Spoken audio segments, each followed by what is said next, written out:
There are 8 signs you're not meant for this world, and Carl Jung discovered that people who carry these signs experience reality in ways that most humans simply cannot comprehend.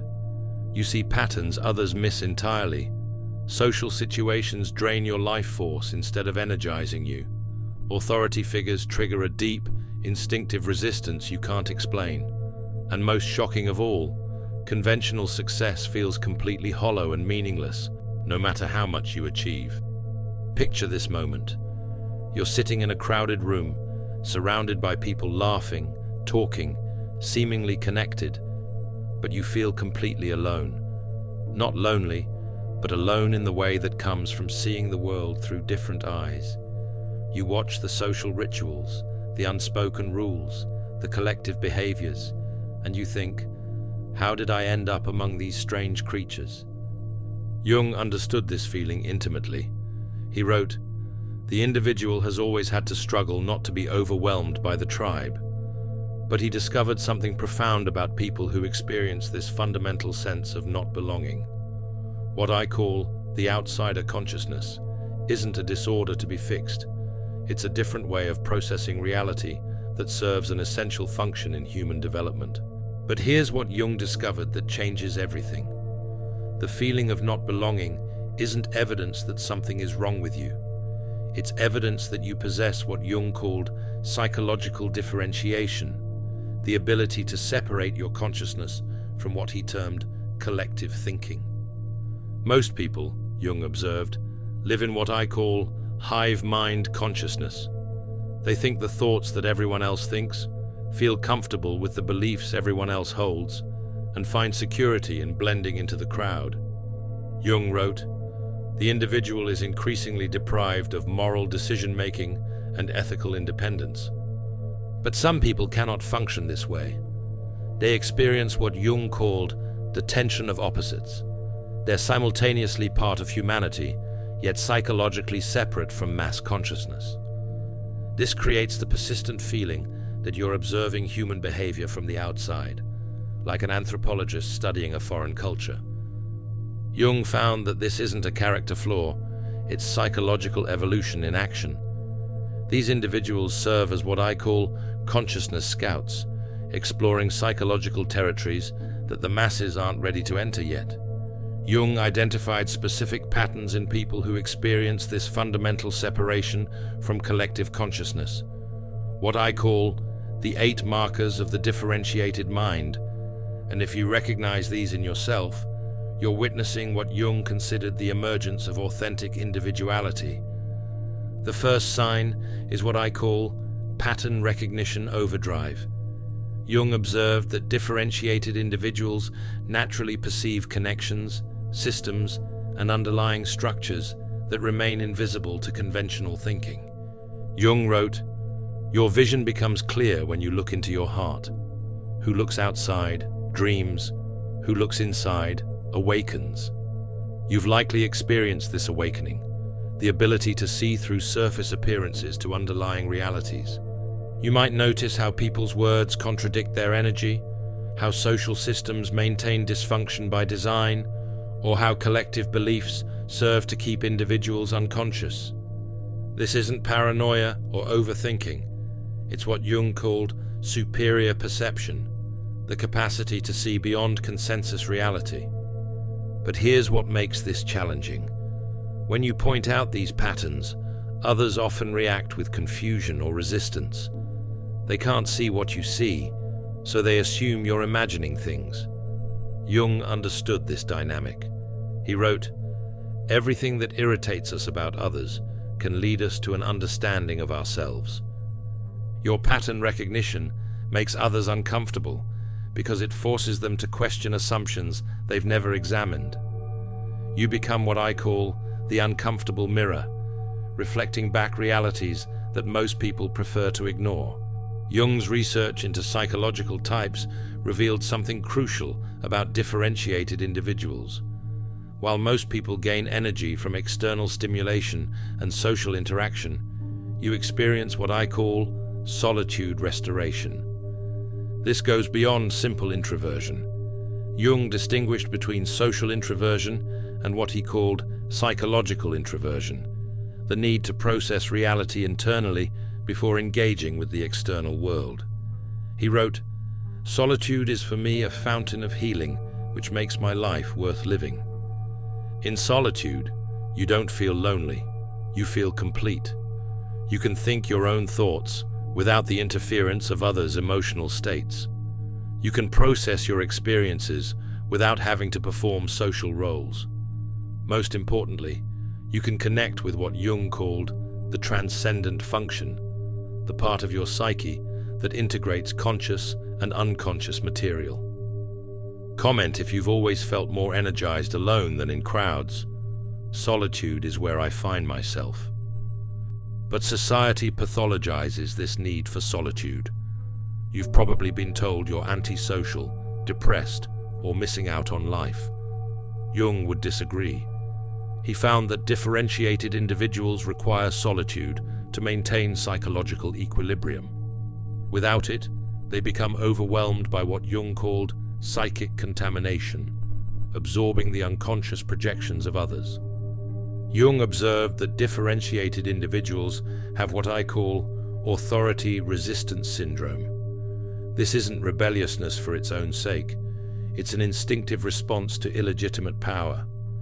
Jung wrote, "The individual has always had to struggle not to be overwhelmed by the tribe. Part of this struggle involves recognizing when authority is based on genuine wisdom versus when it's based on control and manipulation." You've probably found yourself in conflict with bosses, teachers, or other authority figures throughout your life. Not because you're defiant, but because you can sense when someone is wielding power without the corresponding wisdom or moral authority to justify it. This stems from what Jung called the archetype of the wise ruler, an innate understanding of how power should be exercised. When you encounter authority figures who abuse their position, your psyche reacts with visceral rejection. Here's where Jung's insights become revolutionary.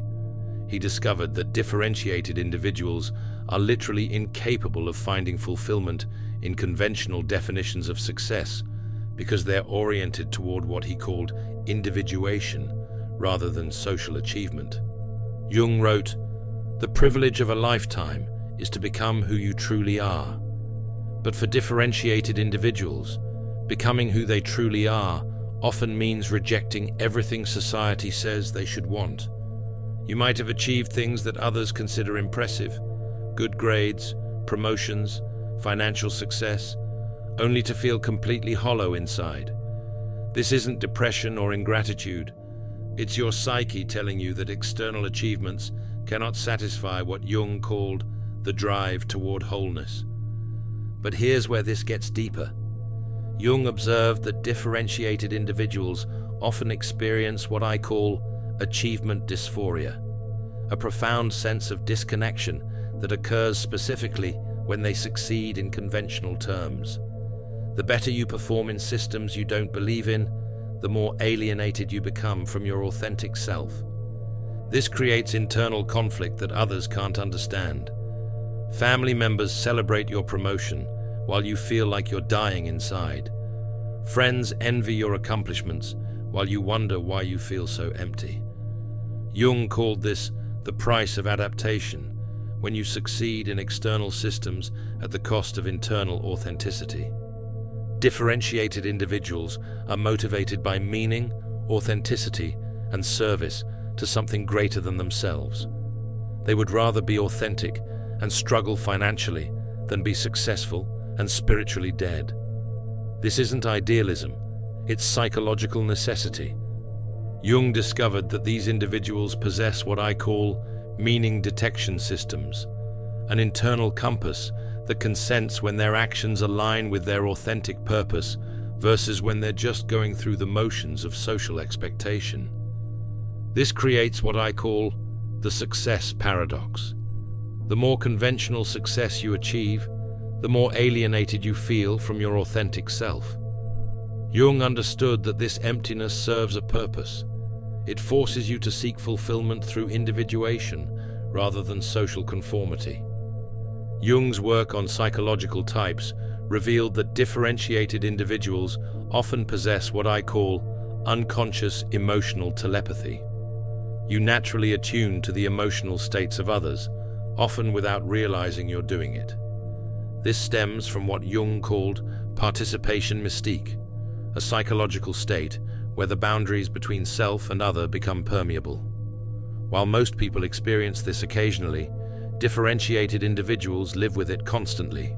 You walk into a room and immediately sense the tension, the hidden conflicts, the unspoken emotions. You can tell when someone is lying, not because of their words, but because of their energetic state. You feel others' pain, anger, and fear as if they were your own. Jung understood this as a form of heightened psychological sensitivity. He wrote, "The meeting of two personalities is like the contact of two chemical substances. If there is any reaction, both are transformed. But for you, every encounter with another person involves this kind of chemical reaction. But here's what makes this particularly challenging for differentiated individuals. Jung observed that this emotional absorption happens automatically and unconsciously. You don't choose to feel others' emotions. It simply happens. This is why you might feel anxious in certain places without knowing why, or feel drained after spending time with specific people. Jung called this phenomenon psychic contagion, the unconscious transfer of psychological states between individuals. Most people have natural barriers that protect them from this kind of emotional overflow. But differentiated individuals often have what I call permeable psychic boundaries. This creates a unique set of challenges. You might find yourself feeling angry after talking to an angry person, even if their anger had nothing to do with you. You could feel depressed after visiting certain locations where trauma occurred. You absorb the collective emotional state of groups, which is why crowds and social gatherings feel so overwhelming. Comment if you've always absorbed others' emotions. I feel everything around me. This gift comes with a cost. You become what I call the emotional sponge, soaking up the psychological states of everyone around you. This is why crowds and social situations feel so draining. You're not just managing your own emotions, you're processing everyone else's too. Jung discovered that learning to distinguish between your own emotions and absorbed emotions is crucial for psychological health. He called this process psychological differentiation, learning to maintain your own emotional center while remaining sensitive to others. Jung discovered that differentiated individuals naturally think in what he called symbolic language. While most people relate to the world through literal, concrete thinking, you perceive reality through symbols, metaphors, and archetypal patterns. Jung wrote, "The symbol is the primitive exponent of the unconscious, but at the same time, an idea corresponding to the highest intuition produced by consciousness. You're fluent in this symbolic language because you naturally access what Jung called the collective unconscious. You find deep meaning in dreams, synchronicities, and seeming coincidences. You understand that stories like myths and fairy tales aren't just entertainment, they're expressing eternal truths through symbolic form. You see the hero's journey playing out in your own life and in the lives of others. This symbolic thinking is actually what Jung considered a more advanced form of consciousness. While literal thinking deals with surfaces, symbolic thinking perceives the deeper structures that govern reality. You might understand complex psychological or spiritual concepts intuitively, even without formal training. You recognize archetypal patterns in politics, relationships, and social dynamics. This is what Jung called archetypal perception, the ability to see through surface events to the underlying psychological forces at work. Jung made a crucial observation about differentiated individuals. They inevitably go through what he called the encounter with the unconscious, periods of intense psychological crisis that would devastate most people, but ultimately lead to greater wholeness. Jung wrote, "One does not become enlightened by imagining figures of light, but by making the darkness conscious. Your journey toward differentiation has required you to face aspects of yourself and reality that most people spend their lives avoiding. You've probably experienced what I call initiatory crises: depression, anxiety, existential breakdown, spiritual emergency, or profound loss that stripped away everything you thought you knew about yourself and reality. But unlike others who might be broken by such experiences, you were transformed by them. Jung called this process individuation, the journey towards psychological wholeness that requires integrating both light and shadow aspects of the psyche. These crises serve as what I call consciousness accelerators, forcing rapid psychological development that wouldn't happen through ordinary experience.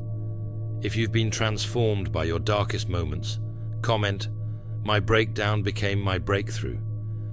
Your suffering wasn't random or meaningless. It was what Jung called the price of consciousness, the cost of developing beyond conventional awareness into authentic selfhood. The final sign Jung identified is perhaps the most important. Despite feeling like you don't belong in this world, you feel an irresistible calling to help others develop beyond their current limitations. Jung discovered that differentiated individuals naturally become what he called agents of individuation, people who help others recognize and develop their authentic potential. This isn't a career choice, it's a psychological compulsion. You can't help but share insights, ask uncomfortable questions, and challenge others to think more deeply. You become a teacher, healer, artist, writer, or counselor, not because you chose these roles, but because these roles chose you. Jung wrote, "The privilege of a lifetime is to become who you truly are." But once you begin this process, you naturally want to help others claim the same privilege. You become what I call a consciousness catalyst, someone whose very presence accelerates psychological development in others.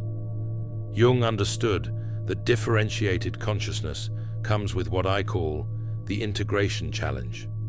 How do you maintain your authentic perspective while still functioning in a world designed for collective thinking? This isn't just a practical problem, it's a psychological necessity. Jung observed that differentiated individuals must learn to navigate what he called the tension of opposites, being simultaneously part of society, yet psychologically separate from it. Jung's solution was what he called the transcendent function, the ability to hold the tension between your individual truth and social reality without losing either. You learn to speak the language of the masses when necessary, while maintaining your differentiated perspective internally. This requires what I call conscious adaptation, participating in social structures without being absorbed by them, wearing social masks when necessary without identifying with them, giving others what they need while protecting your authentic self.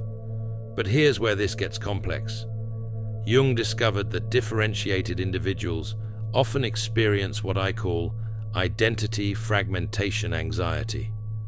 Because you're constantly switching between your authentic self and your adaptive persona, you might sometimes lose touch with who you really are underneath all the social performances. Jung observed that this leads to what he called the problem of the persona. When you become too identified with your social mask, you lose connection with your authentic self. But when you reject all social adaptation, you become isolated and unable to contribute meaningfully to the world. The solution Jung proposed is what I call conscious persona management, learning to use social masks as tools rather than identities. You develop different personas for different contexts while maintaining a clear connection to your authentic core self. Jung wrote, "The shoe that fits one person pinches another. There is no recipe for living that suits all cases.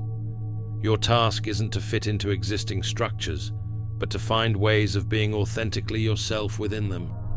This process often involves what I call social translation, learning to communicate your differentiated insights in ways that others can understand and accept. You don't water down your truth, but you present it in forms that can be received by those operating from collective consciousness. Jung discovered that mastering this integration challenge is what allows differentiated individuals to serve as bridges between different levels of consciousness. You become capable of what he called cultural participation without cultural absorption, contributing to society while maintaining psychological independence. Jung believed that differentiated individuals serve a crucial function in human psychological evolution, what I call the consciousness pioneer role, your scouts exploring psychological territories that humanity will eventually need to inhabit. While the masses maintain stability through conformity, differentiated individuals push the boundaries of what's possible. You challenge assumptions, question limitations, and refuse to accept that this is just how things are. Jung observed that every significant advance in human consciousness has been initiated by individuals who felt like they didn't belong in their current world. They were the ones who imagined possibilities beyond present limitations and had the courage to explore them. But here's what Jung understood about this evolutionary role that most people miss. Differentiated individuals don't choose their mission. They're chosen by it. You didn't wake up one day and decide to see patterns others miss or feel emotions others can't access. These capacities developed in you as part of what Jung called the collective unconscious seeking expression. Jung discovered that differentiated consciousness emerges when humanity needs to evolve beyond its current limitations. You appear in times and places where your particular form of awareness is needed for collective growth. This is why you often feel like you were born at the wrong time or in the wrong place, because your consciousness is oriented toward humanity's future rather than its present. This evolutionary function explains why your perspective often feels like a burden. Jung wrote, "The individual has always had to struggle not to be overwhelmed by the tribe. Your role as a consciousness pioneer requires you to maintain psychological independence even when it leads to isolation and misunderstanding." Jung observed that this pioneering function operates through what he called synchronistic guidance, meaningful coincidences and intuitive insights that guide you toward your evolutionary purpose. You might find yourself repeatedly drawn to certain ideas, people, or situations that seem to accelerate your psychological development and your ability to serve others awakening. The loneliness you feel as a differentiated individual isn't just personal isolation. It's what Jung called evolutionary tension. You're holding space for possibilities that don't yet exist in collective consciousness. This tension is uncomfortable, but necessary for psychological evolution to occur. You're not broken or defective. You're what Jung called the growing edge of consciousness, representing humanity's potential for psychological development beyond current limitations. Your very existence proves that evolution beyond present limitations is possible. One of the most challenging aspects of differentiated consciousness is what I call the relationship paradox. You desperately want authentic connection, but most people can't meet you at the depth you naturally operate from. Jung understood this dilemma. He wrote, "The most terrifying thing is to accept oneself completely." Most people haven't done this inner work, so they can't recognize or relate to someone who has. You might find that relationships based on shared interests or activities feel superficial. You crave connections where you can explore ideas, share authentic emotions, and grow together psychologically.